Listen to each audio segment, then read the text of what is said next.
Praise the Lord. Isa pong pinagpalang bagong taon sa bawat isa. Amen. Praise the Lord. Dali lang po.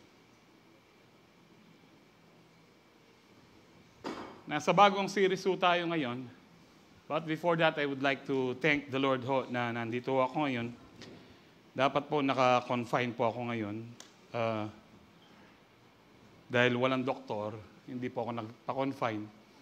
Last January 2 ng 4 a.m., nagdumi po ako ng puro dugo. Dark black na bloody red po talaga. Grabe ho yung ano. At bumagsak po yung aking hemoglobin. Nagpa-drive na lang po ako sa misis ko sa dialysis. At from 140 naging 90. Pero hindi pa daw ho critical.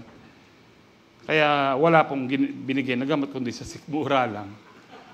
Sabi ko, hintayin pa walang maging critical ka ako.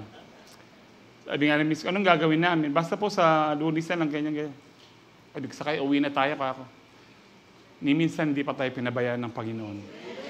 So, buwi po kami, and I thank the Lord na nandito po ako ngayon to share the gospel sa inyo pong lahat. And I pray na wala na pong blood transfusion this coming, in Jesus' name. Amen, Hova.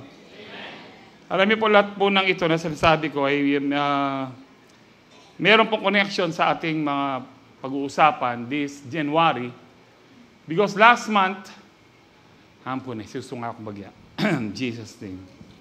Because last month po, pinagpipray ko po kung ano yung topic. Ang binigay po ng Lord is fighting faith.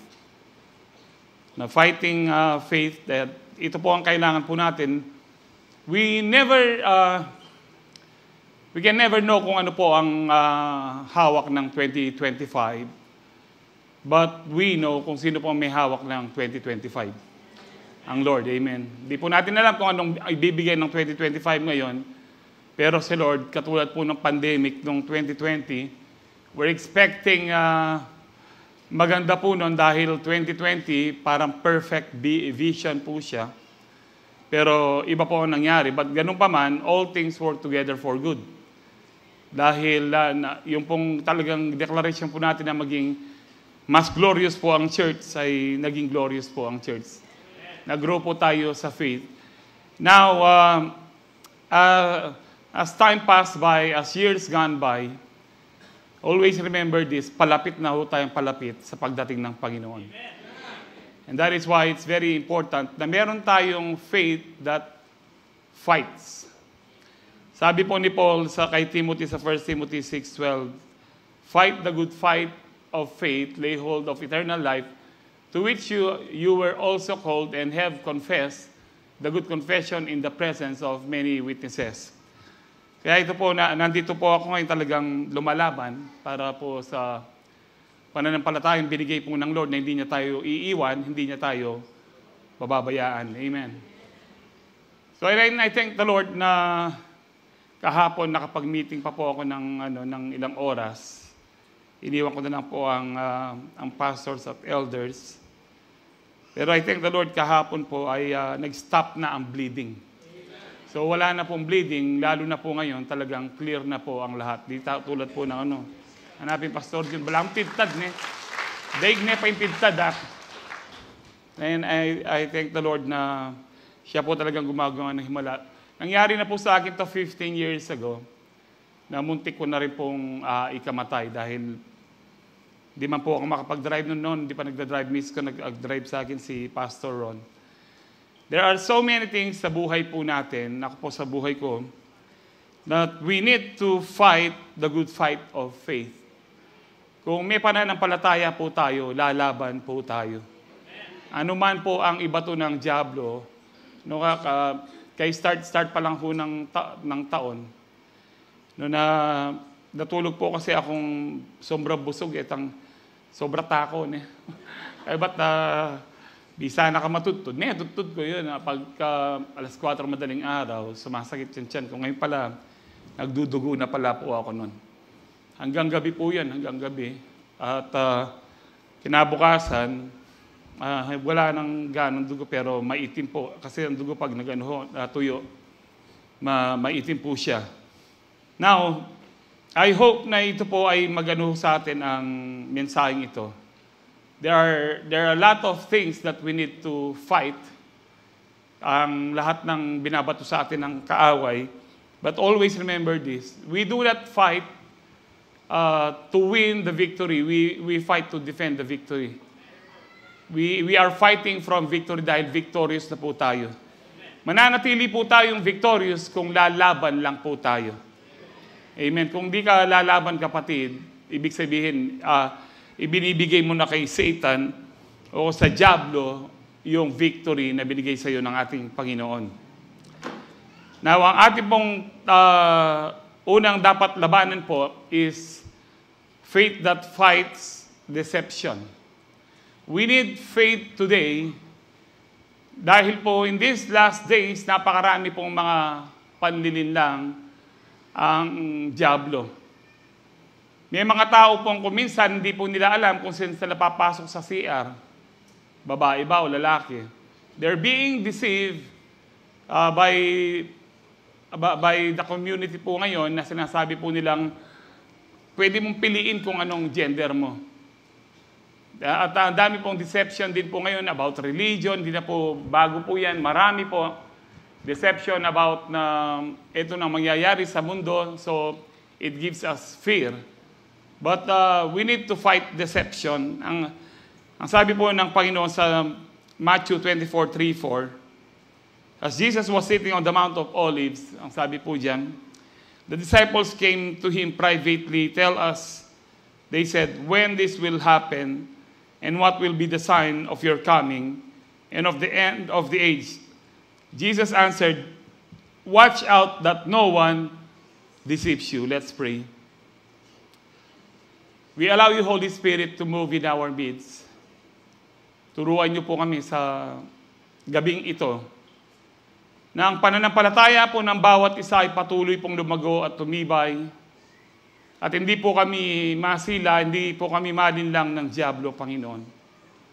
Sa gabing ito, Panginoon, we thank you for the victory na pinagkaloob mo sa amin, sa supernatural strength, sa kagalingan, Panginoon, sa provision, protection po ninyo.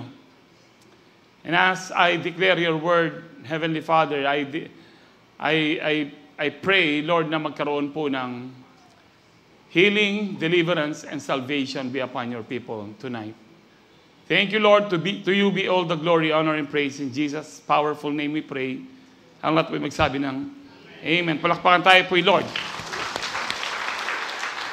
Ang Matthew 24 ay patungkol po sa mga signs of the end times na in-explain po ng Lord. Na nung naglalakad po ang Lord at yung mga disciples, Lord, kailan ba mangyaya? Tingnan mo, Lord, ang gaganda ng mga, ang lalaki ng mga bato. Ang mga bato umabot pong 50 to 150 tons. Sobrang laki po at bigat. No, ang isang kotse pong sedan is 1 ton lang. Imagine kung gaano po yun. Pero sabi ng Lord, darating ang araw, walang bato ang nasa itaas. Lahat babagsak kanya. And then, tinanong po nila, kailan ho mangyayari ito, Panginoon?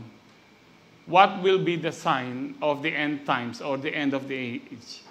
Tinanong po nila kailan yung wakas ng mundo. Ang unang sign na binigay po ng Lord, watch out that no one deceives you. We need to be aware na napakarami pong mga deception ngayon, especially sa mga preachers. Ang gaganda po nila pakinggan kung minsan no, yung mga inspirational speakers. But when you,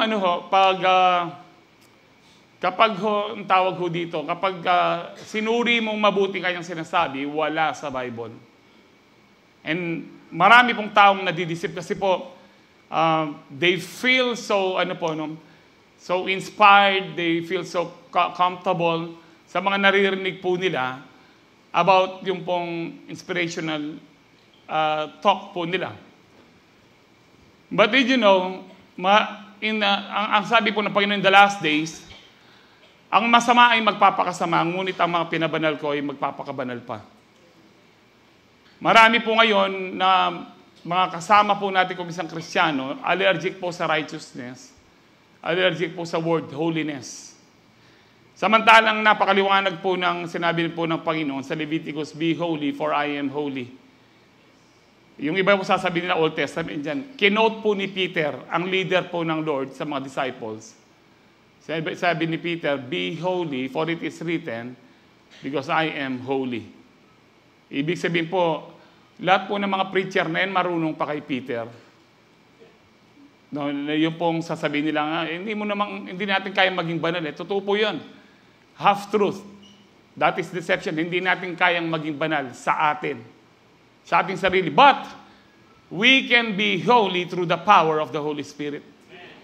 Hindi po, ilan lang po yan sa mga sample na nadilin lang ho tayo. Marami po panlilin lang ang diablo po ngayon.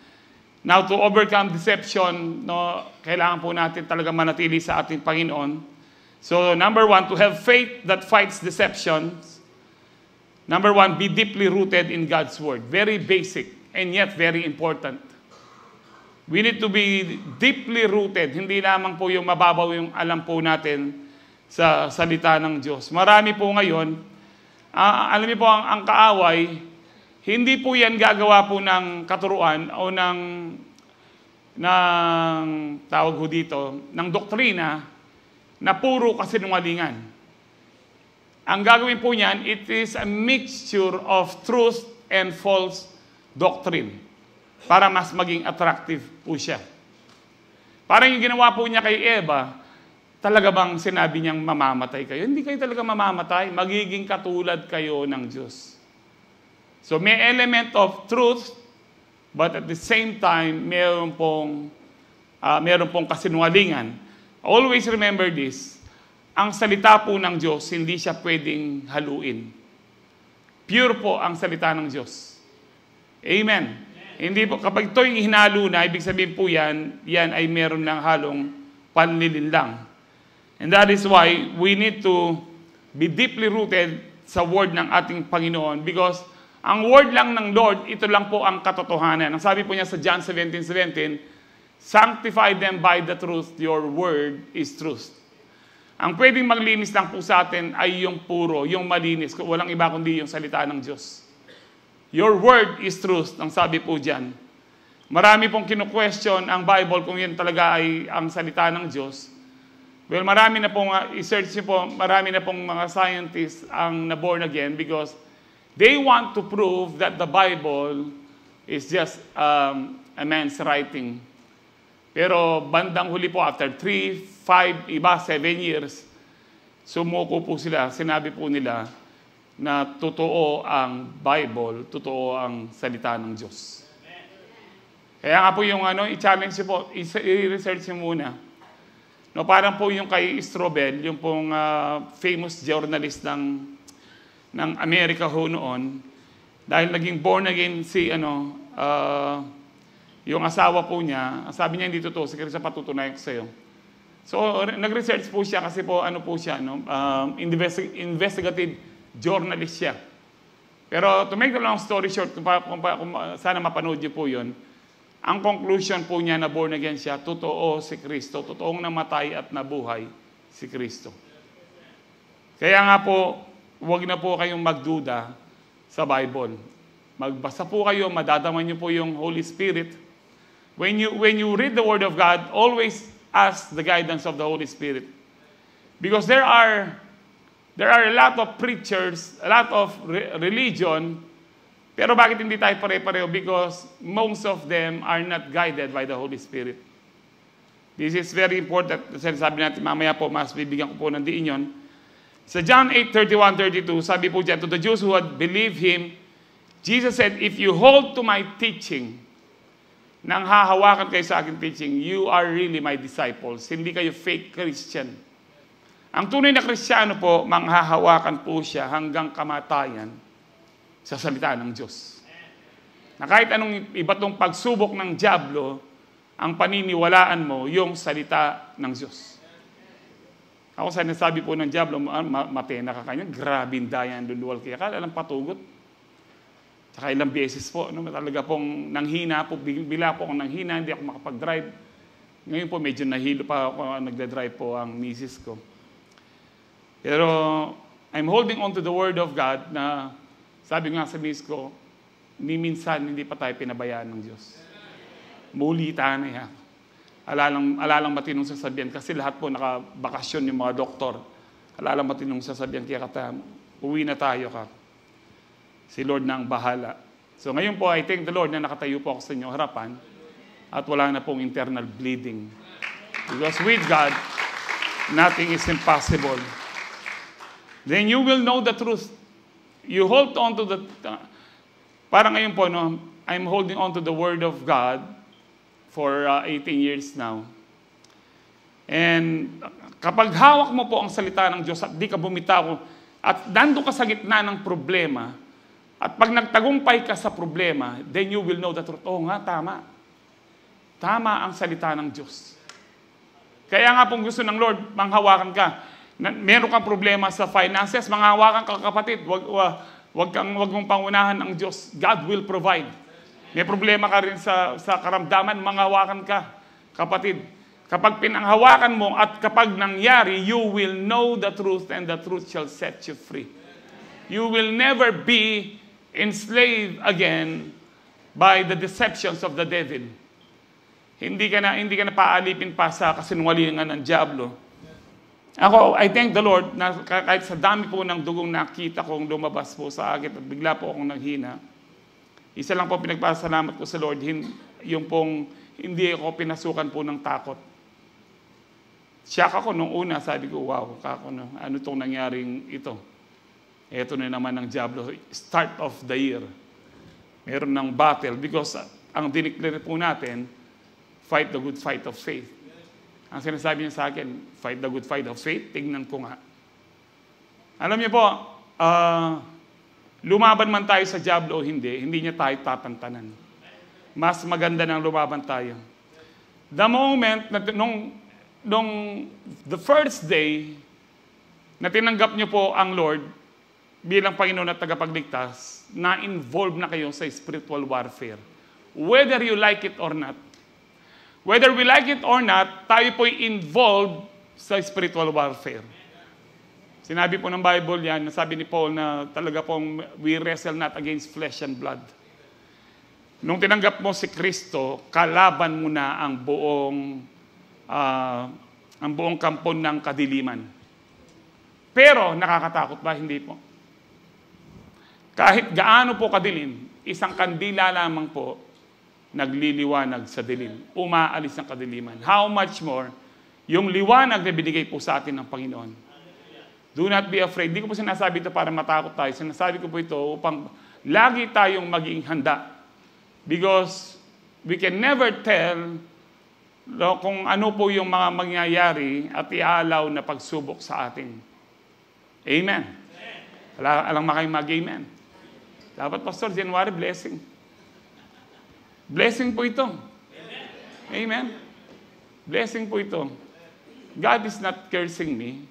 This is God's mercy sa akin na lalo ko pang maranasan ang kabutihan at kapangyarihan ng Diyos. At maibahagi ko po sa inyo na totoo ang Diyos at totoo ang kanyang salita. Amen. So we need to continue growing po sa ating spiritual life. No, kapag tayo po ay deeply rooted po, mahihirapan ang diablo na nakawin niya ang salita. Because the devil comes to steal, kill, and destroy. Now, ano po ang una niyang nanakawin? Salita ng Diyos. Ito po yung gusto niyang nakawin sa akin ng diablo nung nakaraang mga araw na yung matakot ka na, magpanik ka na.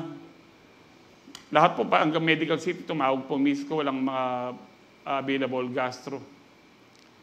Pero kanina mukhang may available gastro, pero dahil puyat ako, natulog na lang ako. Sabi ko, wala nang dugo ka ako. Kahapon pa, wala na. Okay na ako. Ano na lang nito, yung babawi na lang ako para yung putla ko, yung hemoglobin ko, ay mag-normal uli. Hindi lang mag-normal, kundi makawala po sa dialysis. In Jesus' name. Amen. So, never let the enemy na nakawin po niya yung salita na nasa inyo. Yung pangako ng Diyos na nasa inyo. Kahit ano pong sitwasyon. lumaban po tayo. Amen. In the Old Testament, tama po yung God will fight the battle for you. But in the New Testament, nakita po natin, fight, sabi po ni Paul, no, fight the good fight of faith. Hindi na po, tinapos na po ni Lord sa krus ang lahat. Nung sinabi niyang tetelestai, it is finished. Tapos na po. Ang labanan po ngayon ay sa ating pananampalataya. Sa lahat po ng mananampalataya po sa atin, lumaban po tayo. At kapag lumaban po tayo, kasama po natin ang Diyos na lumalaban. Hindi po lalaban ng Diyos para sa atin ngayon. Kailangan tayong lumaban. Binigay po sa atin yung authority, binigay po sa atin yung pamahalaan. Kaya nasa atin po kung lalaban tayo. Kapag lumaban ka, kapatid, ito lang ang guarantee. Siguradong mananalo ka. Dahil walang anak ng Diyos na matatalo. Walang anak ng Diyos na talunan. Sa Hebrews 5:13-14, sabi dito, anyone who lives on milk, being still an infant, is not acquainted with the teaching about righteousness. Alam niyo po, ang sinasabi po ng author ng Hebrews dito, yung iwan na natin yung mga elementary teachings, no, about yung save ka by grace, maganda po yun, very important. But kaya ang sabi ni Paul, mag-grow kayo in the knowledge of Jesus Christ and work out your salvation with fear and trembling. Ibig sabihin po, huwag ka lang manatiling ligtas, kundi sikapin mong ikaw mismo sa salita ng Diyos at sa tulong ng Banal na Espiritu, ikaw ay lumagong. That is very important. Kasi sabi po dyan, no, they're not acquainted with teaching about righteousness, but solid food is for the mature. Kung naniniwala ka, mature ka, kapatid, ito na yung pag-uusapan po natin. No, mga solid food na. Who by constant use, lagi po nilang ginagamit, have trained themselves to distinguish good from evil. Ang mga tao po, ang mga Kristiyanong matured, alam po nila i-distinguish what is good from evil. Ano pong ibig kong sabihin po dito? Halimbawa po, kasi baka sabihin nyo, ano nyo naman, no? Pero ito kasi magandang example po eh. Yung pong, ay Lord, nagkukulang po ako ngayon, hindi mo na ako magta-tithes. Look at the deception. Look at the deception. No? Example lang po ito. Parang sinasabi mo sa Diyos, Lord, hindi mo naman ako susuplayan eh. Hindi mo naman ako provide eh. Ngayon, nandito na sa akin itong aking itong sahod, gamitin ko muna, Lord. Parang sinasabi mo, hindi tapat ang Diyos sa kanyang mga pangako. Pero bakit yung babaeng balo na ibigay po niya lahat? Dahil alam niya, tapat ang Diyos. Because we are being deceived na parang, total na nakapag-service na ako nung halimbawa po, sa mga service na at konting ulan lang, ay sa online na lang ako. And we are being deceived. Total, nag-see you na ako last week. This week, hindi mo na ako mag-see you. We are being deceived. Sino po ang nalulugi? Tayo ho. There are so many examples na nadideceive po tayo. If you are a matured Christian, you can able to distinguish good from evil. Meron pong parang mabuti pero hindi siya mabuti. Lord, yung tithes ko pinantulong ko naman eh. Para bang sinasabi mo, daig mo pa ang Diyos na ikaw ang magsusupply dun sa tao, hindi ang Diyos. Nakuha niyo po yung ibig sabihin? Hindi niyo ba alam kapag inuna po natin ng Lord, mas bibigyan ka ng Lord para makatulong ka. Dahil inuna mo ang Lord. There are so many deceptions po.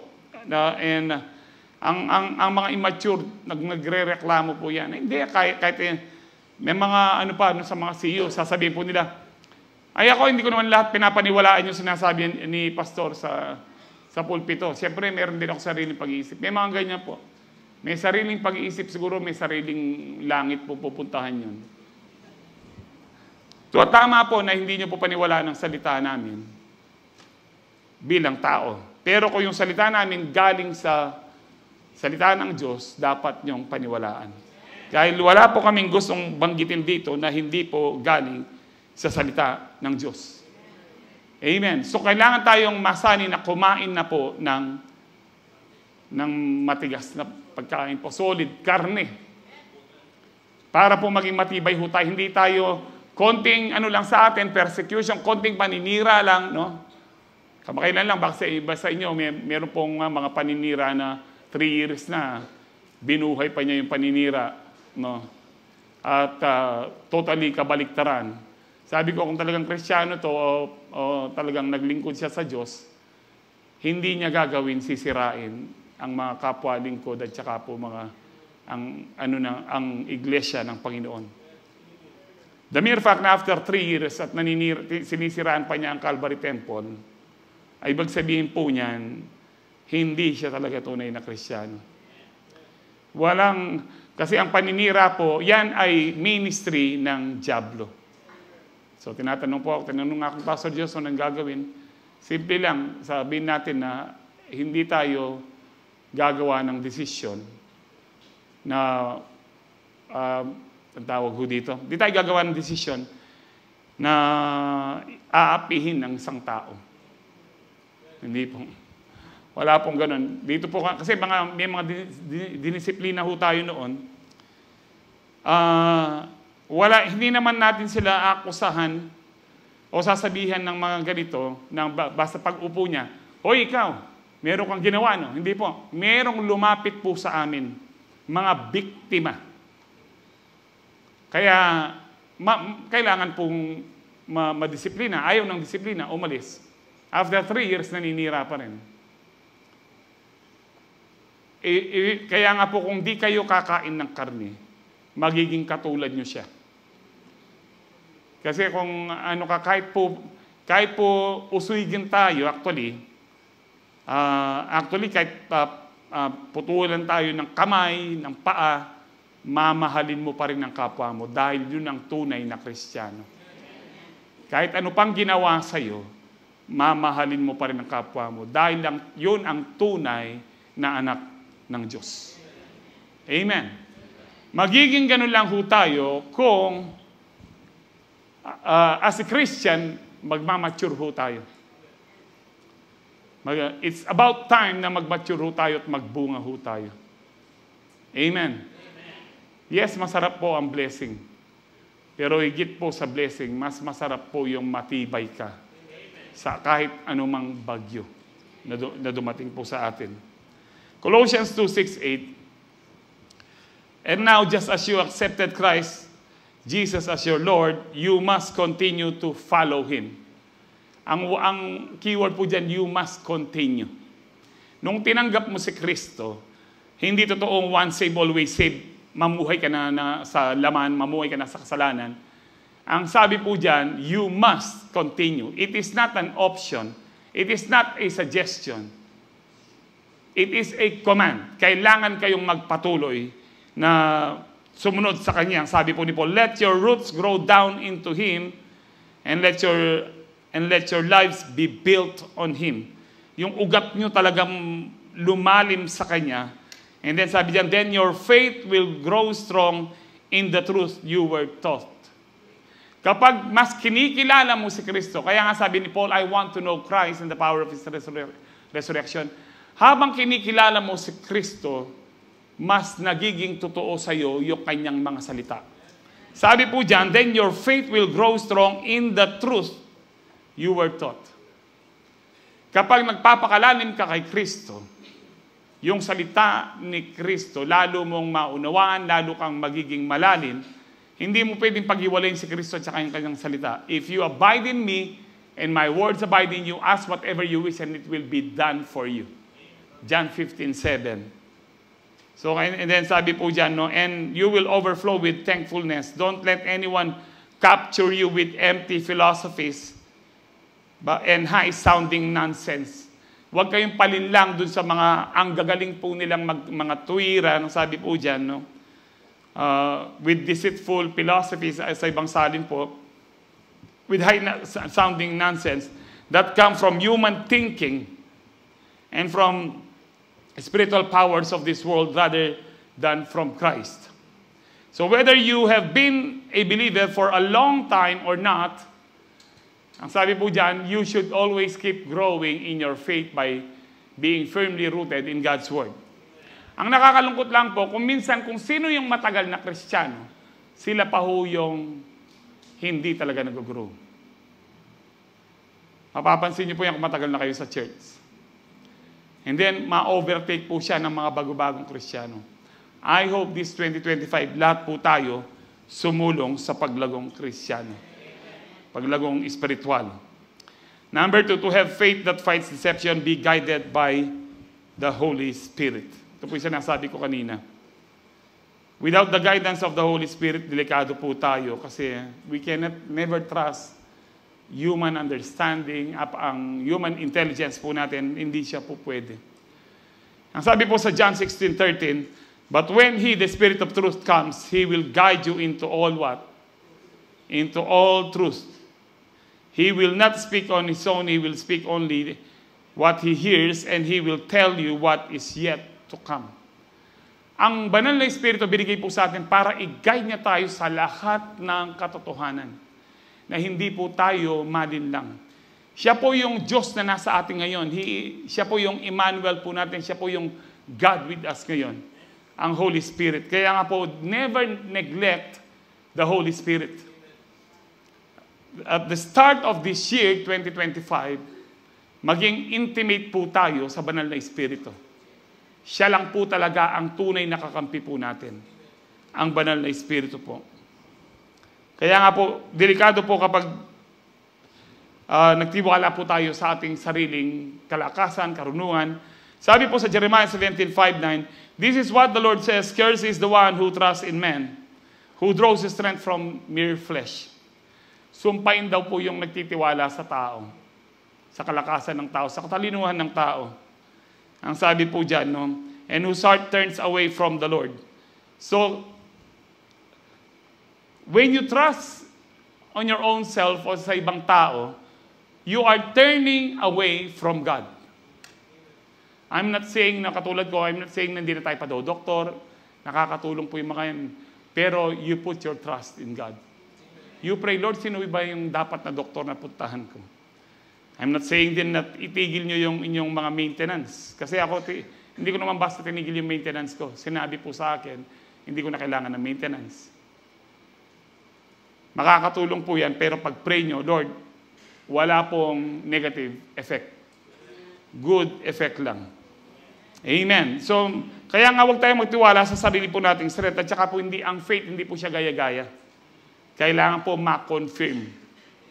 Hingi po kayo ng confirmation sa Lord, lalo na po sa kanyang salita. So that person will be like a bush in the wasteland. They will not see prosperity when it comes. Ang tao pong nagtitiwala sa kapwa-tao, sa sarili niya, they will never see prosperity, ang sabi po dyan. Because they are cursed. They will dwell in the parched land, places of desert, in a salt land where no one lives. But blessed is the one who trusts in the Lord. Amen. Pinagpala yung nagtitiwala sa Diyos. Yung kumpiyansa mo, your confidence is in Him.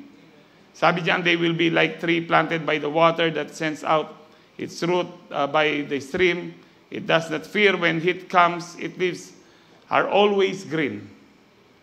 Sabi po dyan, it has no worries in the year of drought and never fails to bear fruit. Even in the year of drought, parang in the year of 2020 na pandemic po, hindi tayo natakot dahil alam natin, kasama natin ang Diyos. Kahit this 2025, we don't know kung ano pong mangyayari this 2025, pero wag tayong matakot dahil alam natin hindi tayo iiwan at hindi tayo pababayaan ng Diyos.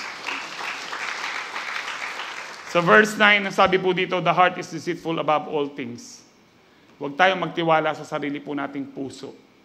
Na ito yung napupusuan ko because it is deceitful above all things. So remember, sabi po dito, remember the Holy Spirit will always guide you to a safe and secure position and protect you from calamity and destruction. Remember that, napakahalaga po ng guided tayo ng Holy Spirit. Sa lahat po ng natin, in all our ways, acknowledge the Holy Spirit. Submit to Him. Amen. Lastly, Number 3, to have faith that fights deception, be active in godly fellowship. Amen. Walang a-absent. Sa pananambahan, walang a-absent sa CU. Amen. At kung pwede po, kung hindi ganong importante yung ginagawa niyo pag Wednesday, mag-attend po kayo ng prayer meeting. Alam niyo po, meron po kasabihan sa English na birds of same feathers flock together. Yung mga ibon na pare-pareho po yung balahibo po nila, nagsasama-sama po yan. Nakakita na ho ba kayo ng agila na nakipagbarkada sa manok? Wala po. So dapat po, ang sinasabi ko po dito, I'm not saying na iwasan po natin yung mga hindi Kristiyano. No, pwede po natin silang samahan, pero huwag natin sasamahan sa kanilang kasamaan. I-share si Jesus. Amen po ba?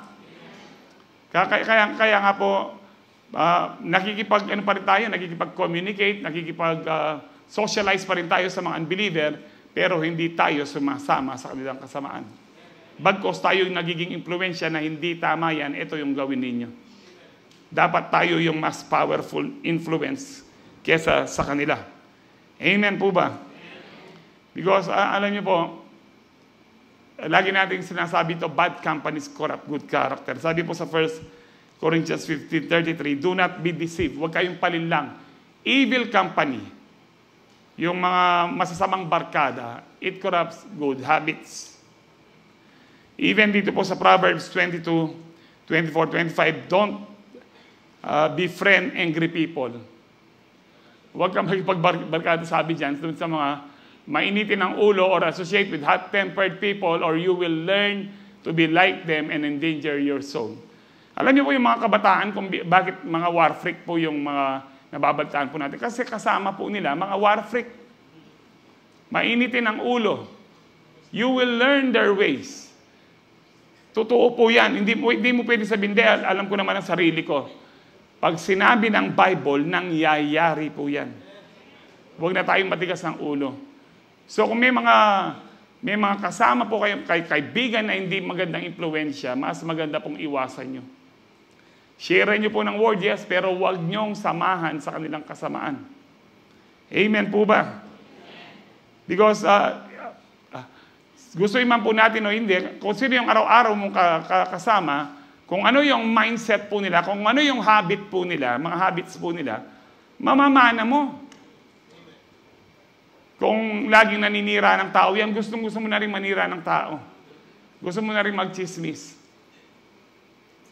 Kung walang magawa po yan, wala pong magawa yan, kundi puro bulakbol, katamaran, ganyan, magiging ganyan ka rin. Kasi sinabi ng Bible, you will learn their ways. Hindi po magkakamali ang Bible. Amen po ba? Hindi magkakamali po ang Bible. Kaya nga po, stay away from them. Dahil kapag ganyan po, nahihiwalay tayo sa mga kapwa Kristiyano natin, madali tayong malinlang, masila ng dyablo. Ang sabi po ni Peter sa 1 Peter 5:8-9, stay alert, watch out for your great enemy, the devil. He prowls around like a roaring lion. Ang sabi po dyan, hindi po talaga siya lion, like a roaring lion lang. So magbantay kayo. Ang sabi po dyan, watch out. No? And then looking for someone to devour. Sino po yung madaling masila? Kaya kapangpangan nino itong malagwang alak-alak na ningkay, ning diablo. Kaya magdili-dili. There are Christians today, sabi nila, hindi mo na kailangan mag-church because of the grace of God. Ano ito po tamurias takin banoy lang, dili mo naman, makanyan. Solo-solo de.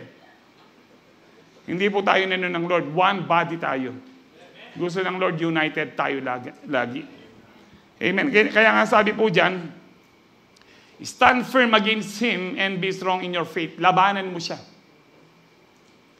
And then sabi, remember that your family of believers all over the world is going through the same kind of suffering you are. Kapag meron na pong pagtutukso ang dyablo at gusto kang masila, labanan mo siya. Balik ka sa fellowship. Especially yung fellowship in the Holy Spirit. That is very important po. Siguro po, sino po yung may mga CU dito? Alam niyo po yung dumating ka sa CU, parang nangihina ka, pero bago ka umuwi, malakas ka uli. Yun po nagagawa po ng fellowship. Fellowship with godly believers. Amen. Bakit ba may mga believers bang hindi godly? Opo, meron. They believe, but they're not godly, katulad ng diablo. They believe, pero wala pong ano sa kanila. Walang pagbabago because wala po silang fear of the Lord. Tandaan niyo po ito, walang Lone Ranger Christian. Ang mga leon po, ang madalas po nilang huntingan, yung mga nag-iisang tupa. Yun po yung madalas pong nabibiktima. Sa Hebrews 10:23-25, sabi po dito, let us hold tightly without wavering to the hope we affirm. Panghawakan po natin yung salita. Yung parang kanina po, no, yung first point natin, na for God can be trusted to keep His promise. Amen. Ano man pangako ng Lord po sa atin, gagawin po niya. Ang kailangan lang, manghawakan po tayo. Amen. And then, sabi yan, let us think of ways to motivate one another to acts of love and good works. Mag-isip tayo na ma-encourage po natin. Alam niyo po, hindi naman natin maisip yan kundi paisip sa atin ng Holy Spirit. That is why we need the guidance of the Holy Spirit. So let us think of ways to motivate one another to acts of love and good works. Na, gawin pa natin to, maganda ito, nalulugod ang Diyos dito, tumulong pa tayo. And then in verse 25, and let us not neglect our meeting together. Yung 3 points po natin, nandito lahat. Huwag tayong mag-absent, yung meeting together, yung fellowship. As some people do, but encourage one another. Sabi diyan, especially now that the day of His return is drawing near. Sinulat po ito almost 2,000 years ago, na sinabi po ng author po ng Hebrews, kailangan hindi kayo mag-absent sa mga gawain. Kasi malapit nang dumating ang Panginoon. So, why? Ano po yung connection? Kasi po yung taong tinatamad na magsimba, mag-fellowship, maiiwan po yan. Pero kung active ka, active po tayo sa ating pananampalataya, active tayo sa pagdalo ng gawain. This is very important. Naka-ready ka sa pagdating ng Panginoon. Kaya nga po ito ang topic natin ngayon, na nais po ng Lord, lahat po tayo maging ready. Magiging ready lang tayo if we hold on to His Word tightly, be guided by the Holy Spirit, at huwag mag-a-absent sa mga fellowship. Ala na po mag-absent siguro si you kanya, nene. Amen. O yeah, ako po, I have the reasons na mag-absent. No, talagang valid po. Pero sabi ko po, dahil fighting faith po yung I will fight the good fight of faith. Fight the good fight of faith. Balo yun rin aluwakya kayo na mo dapat yung labanan. Katamaran. Di nga aluwa, may bagsakanan lang katam. Balo yung katam. Nakuha rin niya kaya na may bagsakanan yung kataman. Uling katamaran pin. Ang katamaran po ay hindi kaloob ng Diyos. Walang anak ng Diyos na tamad. Amen. Pilan na rin mag-amen. I pray na, ako maniwala kay New Year's resolution. Mabiktima kayo mo. Ang pagbabago, laging araw-araw yan. Kung merong sinasabi ang Diyos, magbago ka ngayon na.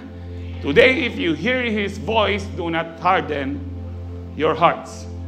So we are stronger and can never be defeated if we stay closer together. Excuse po. In the Lord. Remember that. That is powerful. We are stronger and can never be defeated if we stay closer together in the Lord.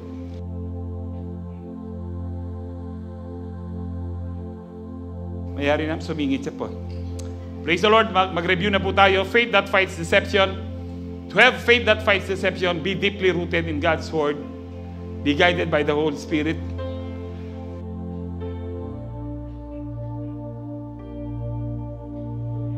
Active in godly fellowship.